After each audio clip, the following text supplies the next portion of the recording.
जैसे कि मैं गुजर परिवार से हूँ और जो मैंने पढ़ाई की है वो मैंने यहीं से अपने पास के गांव मोहन स्कूल से की है और हाई स्कूल और इंटर मैंने सुंदरपुर से किया है। उसके बाद मैंने बीए देहरादून से किया था और डीएलएड मैंने हरिद्वार से किया। जैसे कि आप तस्वीरों में देख रहे हैं blue star one Gujjar junior high school जो कि मोहन में है और ये हाई स्कूल इसीलिए बनाया गया ताकि गुज्जर के जो बच्चे हैं वो आसानी से यहाँ पढ़ सकें। और पहाड़ी में जितने भी डेरे हैं गुज्जरों के उन सब में जो गुज्जर के बच्चे हैं उनको लाने की क्या क्या सुविधा है, कैसे उनको पढ़ाया जाता है, यही सब हम आपको आज इस वीडियो में दिखाएंगे। साथ ही साथ गुज्जरों के जो डेरे हैं और यहाँ से कितनी दूर डेरे हैं, कैसे वहां से बच्चे स्कूल तक पहुंचते हैं, वो सारी बात करने के लिए हमारे साथ स्कूल के अध्यापक हैं। आइए आपको सुनवाते हैं उनकी बातें, आखिर उन्होंने क्या कुछ कहा और कितने बच्चे यहाँ से कामयाब हो गए जो कि इस स्कूल से पढ़कर गए हैं। नमस्कार, आपने अभी तक गुज्जर डेरे की काफी वीडियो देखी होंगी, लेकिन गुज्जरों के लिए एनजीओ ने क्या क्या किया है और गुज्जरों के बच्चे स्कूल में कौन सी जगह पढ़ते हैं और कैसे टीचर हैं, क्या वहाँ का रहन सहन है, वो सब हमारे साथ बात करने के लिए इसी स्कूल के अध्यापक हैं। हम उनसे बात करेंगे और जानेंगे कि आखिर जो गुज्जरों के बच्चे हैं वो कितने यहाँ पढ़ते हैं और यहाँ के बाद उन्हें फ्री शिक्षा कितने साल तक दी जाती है, कौन सी क्लास तक उनके लिए फ्री है। तो गुरुजी सबसे पहले नाम बताइए। नमस्कार, मेरा नाम नीरज कुमार है और मैं रूलक संस्था में पिछले 30 वर्षों से कार्यरत हूँ और ये स्कूल हमारा मोहन में 98 से स्टार्ट हुआ है। और राजा जी नेशनल पार्क जैसा कि आप देख रहे हैं, राजा जी नेशनल पार्क से बच्चों को वन गुज्जरों को विस्थापित कर दिया गया है। इस कारण हमारे यहाँ बच्चे जो हैं काफ़ी संख्या कम है। और पहले हमारे पास स्कूल वैन हुआ करती थी, इस स्कूल वैन से हम बच्चों को लाया ले जाया करते थे, लेकिन वर्तमान में हमारे पास कोई प्रोजेक्ट इस टाइप का नहीं है, इस कारण से वो बच्चे नहीं आ पा रहे। तो गुरुजी कौन सा एनजीओ है जो बच्चों को फ्री में शिक्षा दे रहा है? हमारा एक रूलक संस्था है, रूरल लिटिगेशन एंड इंटाइटलमेंट केंद्र देहरादून। उनके हमारे स्कूल ऐसी जगह में है जहाँ पे सरकार जो स्कूल नहीं दे पाई है, तो ऐसी जगह में हमारे उत्तरकाशी में, पौड़ी में, टिहरी में, पहले हिमाचल में भी, तो इस राज्यों में जहाँ पिछड़ा वर्ग है, जहाँ पे गरीब बच्चे हैं, शिक्षा से वंचित हैं, ऐसी जगहों में हमारे विद्यालय हैं। तो जैसे गुज्जरों के बच्चे स्कूल में पढ़ने के लिए आते हैं तो क्या कोई मना भी करता है पढ़ाई के लिए? क्योंकि अधिकतर काम क्या होता है कि हम लोगों को इतना काम होता है कि अपनी भैंस पाल ली, अपना काम कर लिया, घास लिया है, तो ऐसे बच्चों को पढ़ाना थोड़ा मुश्किल तो होता ही होगा, या फिर वो आ जाते हैं पढ़ने के लिए? दरअसल मैम, हमारे यहाँ पहले एक लिटरेसी प्रोग्राम चला था प्रौढ़ शिक्षा का, और उसमें हम लोगों ने 15 से 35 आयु वर्ग के गार्जियन को जो है शिक्षित किया, उन्हें फैट कैसे निकालना है, दूध का कैसे उत्पादन, मिल्क प्रोडक्शन कैसे करना है, कैसे हमें बाजारीकरण करना है, उस सब से भी हम लोगों को फ़ायदा मिला।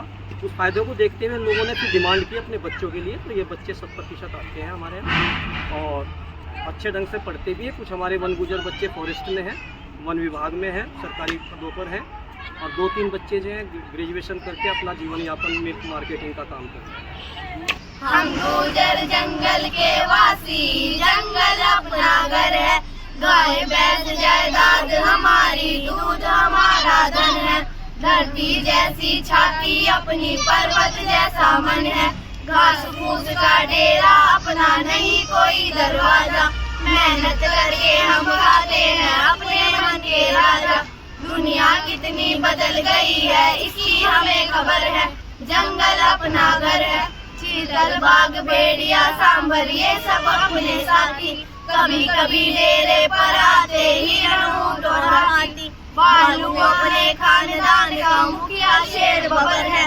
जंगल अपना घर है, जागो और जगाओ सबको, आओ बाहर आओ, एक साथ बस एक साथ मिलकर आवाज लगाओ, दिख रही है मंजिल अपनी, आगे नया सफर है, जंगल अपना घर है।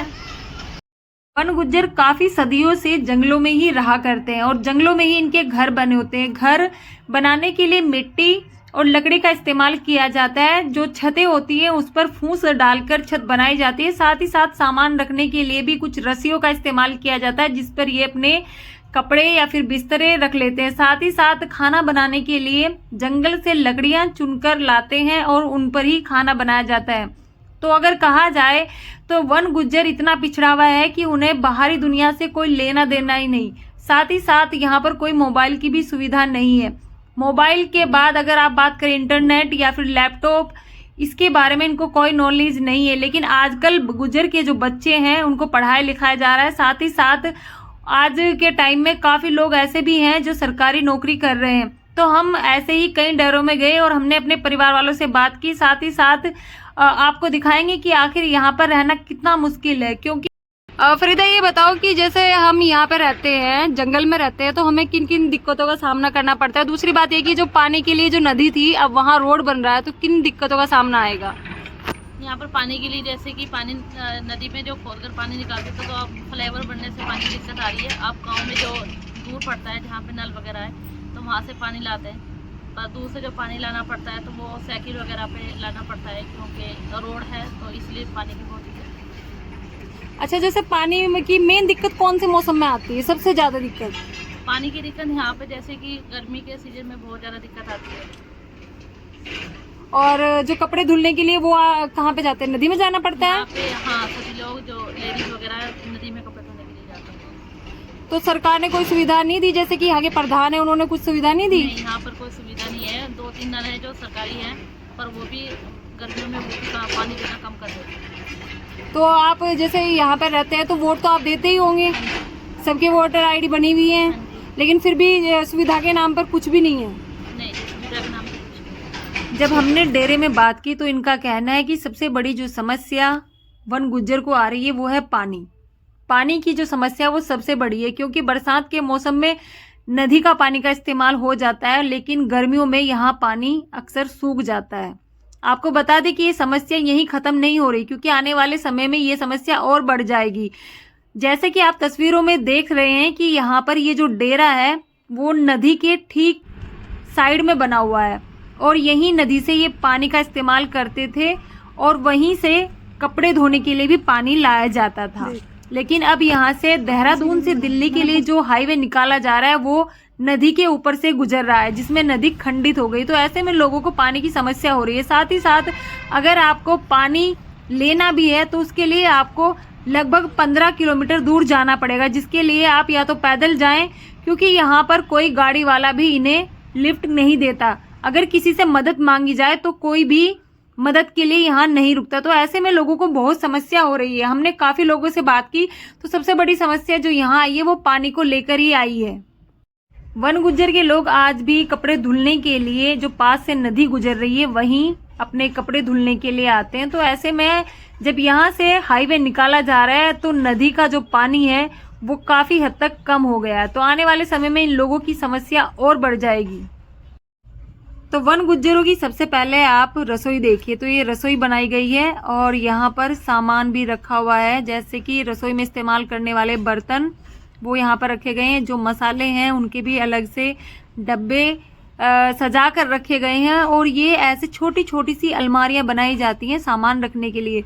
हम आपको इनका घर भी दिखाएंगे और घर के अंदर भी दिखाएंगे कि सामान कैसे रखते हैं, और साथ ही साथ यहाँ पर रहने वाले लोगों की दिक्कतें बहुत ज़्यादा हैं।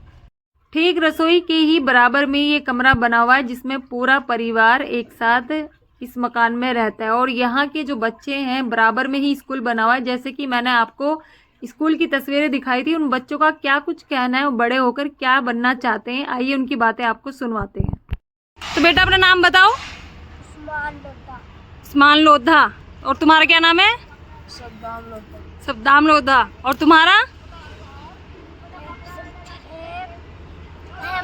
अहमद। और तुम्हारा क्या नाम है? दानिश। तो स्कूल में आपको सिखाया जाता है, आप अच्छे से सीखते हो? हाँ। मन लगता है स्कूल में? हाँ। मन लगता है ना? हाँ। क्या बनना चाहते हो बड़े होके? मैं भी पुलिस। आप पुलिस बनना चाहते हो? हाँ। और आप क्या बनना चाहते हो? फौजी बनोगे। और सद्दाम तुम क्या बनोगे? इंजीनियर बनोगे। और तुम? डॉक्टर बनोगे। ठीक है। छोटे छोटे मासूम बच्चे लेकिन सपने बड़े हैं। आपको वन गुज्जर की वीडियो कैसी लगी इसके बारे में कमेंट करके बताएं। साथ ही साथ इस वीडियो को ज़्यादा से ज़्यादा शेयर करें। नमस्कार।